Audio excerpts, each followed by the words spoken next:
আপনি মনে করবেন না যাকাত করেন মানে আপনি দান করেছেন, আপনি এমন করেছেন অসহায়কে সহায় করেছেন, আপনি গরিবের প্রতি করুণা করেছেন, এটা না।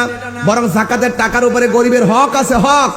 এই হক যারা আদায় করবে না, মনে করবে আমার যাকাতের টাকা আমি দিব না, মনে রাখবেন এই যাকাতের টাকা না দেওয়ার কারণে আপনার মালটা অপবিত্র অবস্থায় পড়ে থাকবে এবং আপনি যত হারাম গুলো খাবেন এই হারাম টাকাগুলো হাসরের ময়দানে সাপে পরিণত হয়ে যাবে। হাসরের ময়দান যেদিন কায়েম হবে ওই কঠিন মুসিবতের সময় মানুষ নাফসি নাফসি বলে কাঁদবে। ওই কঠিন মুসিবতের সময় কেউ কাউকে চিনবে না, কাহারো কাছ থেকে কোনো শাফাআত গ্রহণ করা হবে না, কাহারো কাছ থেকে কোনো বিনিময় নেওয়া হবে না। এ আমার যুবক ভাইয়েরা, পায়ের মধ্যে হাত দিয়ে বলে দিয়ে যায় যাকাত এমন একটা বন্দেগী, যে এই বন্দেগী যদি যাকাত এমন একটা মালি ইবাদত, এই যাকাতের কারণে আপনার সম্পদ এমন বৃদ্ধি পাবে, গরিবের গরিব লাঘব হয়ে যাবে, গরিবের মধ্যে অসহায় যারা আছে তাদের অভাব দূর হয়ে যাবে। আর যাকাত দিলে আল্লাহ এত খুশি হয়, আল্লাহ খুশি হয়ে আপনার সম্পদ আরো বাড়ায়া দেয়।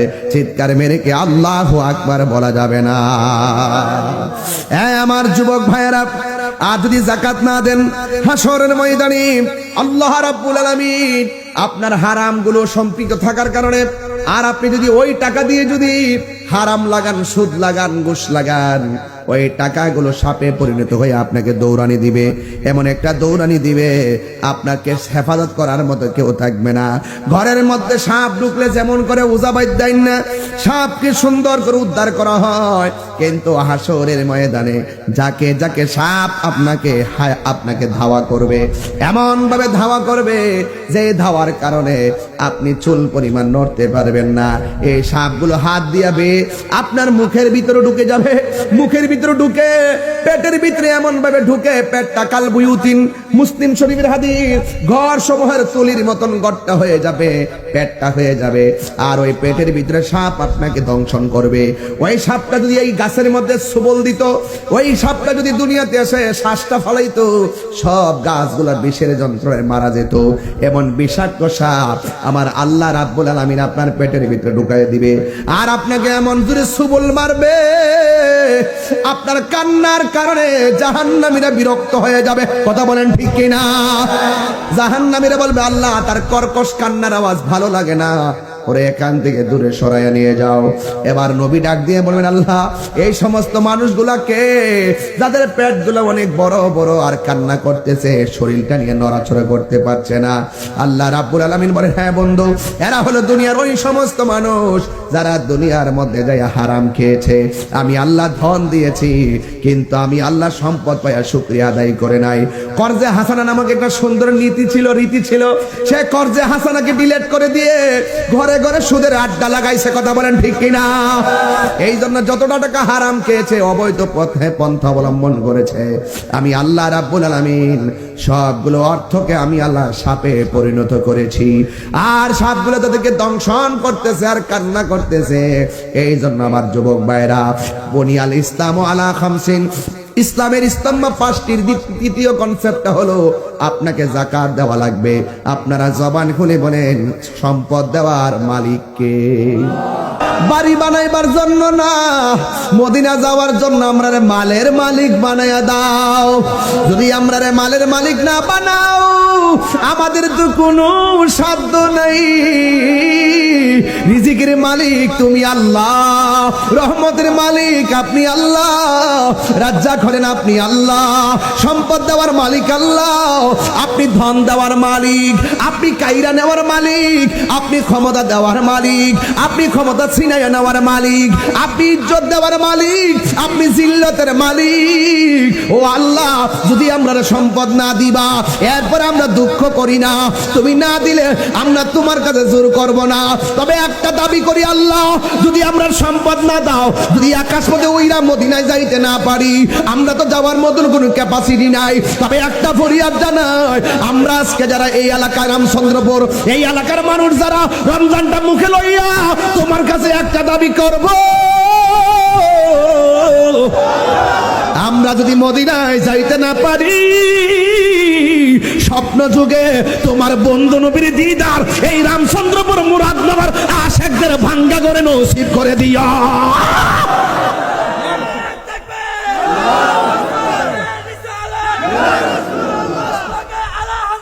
জিন্দাবাদ জিন্দাবাদ।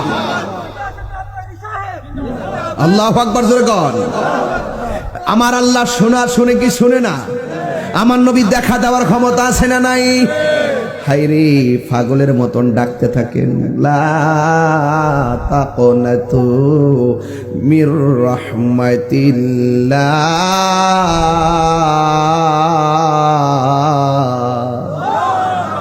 তোমরা আল্লাহ রহমত থেকে নিরাশ হইও না। রমজান মাস আসছে, বেশি বেশি কোরআন তেলাওয়াত করবেন।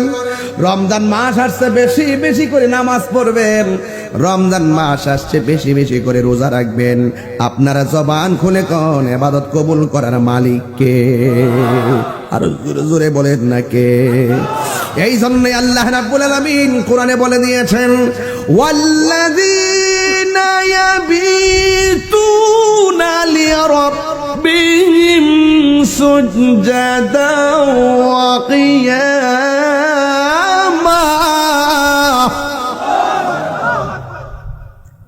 ইবাদত করার কথা বলছেন কে? রাতের বেলা ইবাদতের কথা বলছে কে? এই জন্য তারাবির দরকার আছে না নাই? রাতের বেলা তাহাজ্জুদের দরকার আছে না নাই? রাতের বেলা তাহাজ্জুদের দরকার আছে না নাই? আল্লাহর জিকির শুধুমাত্র সন্ধ্যায় চলবে না, আল্লাহর জিকির সকালেও চলবে। আল্লাহর জিকির শুধু সকালে চলবে না, আল্লাহর জিকির সদা সর্বদা চলবে। আমার নবী নূরের নবী, আমার নবী জিন্দা নবী, দয়া করে তাই কোন নবী হাসরের বেলা পাইলে নেরা লাই গো নবী, পাইলে নেরা লাই। আল্লাহ আল্লাহ আল্লাহ। দুই কদমে চুমু খাব, দুই কদমে চুমু খাব, চরণ দুলি মাখব গাই, পাইলে নেরা লাহি গো নবী, পাইলে নেরা লাই। আল্লাহ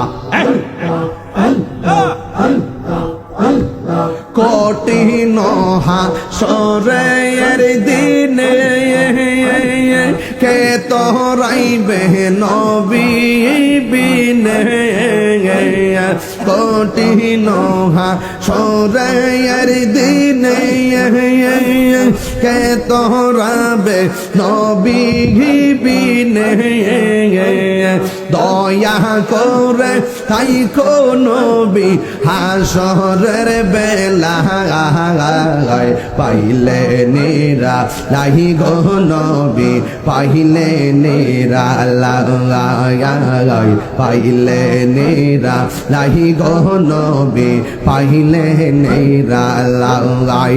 আল্লাহ আল্লাহ আল্লাহ আল্লাহ আল্লাহ আল্লাহ আল্লাহ আল্লাহ আল্লাহ আল্লাহ আল্লাহ আল্লাহ। একদিন স্বপ্নে দেখলে যারে সব গুনাহ জরিয়া পড়ে, একদিন স্বপ্নে দেখলে যারে সব গুনাহ জরিয়া পড়ে, দয়া করে তাই কোন নবী নিদানের বেলা পাইলে নেরা লাহি গো নবী, পাইলে নেরা লাই। হায় পাইলে নেরা লাহি গো নবী, পাইলে নেরা লাই। দুই কদমে চুমু খাব, দুই কদমে চুমু খাব, চরণে দুলি মাখব গাই, পাইলে নেরা লাহি গো নবী, পাইলে। এই ব্যক্তি রমজানের শেষ 10 দিন মসজিদের মধ্যে যায় ইতিকাফ করবে, তার আমল নামায় আমার আল্লাহ 2টা হজ আর 2টা উমরার সওয়াব দিয়ে দিবি। কি কর না কর, ঠকাইছে কৃতিকা। কত সুযোগ আল্লাহ দিয়েছেন। ওয়াসাউমি রমাদান, বুনিয়াল ইসলাম আলা খামসিনের 5 নম্বর স্টেপ কনসেপ্ট হলো, অবশ্যই মুসলমান হয়ে জন্মেছি, আমার উপরে দায়িত্ব হলো রমজানের রোজা রাখতেই হবে।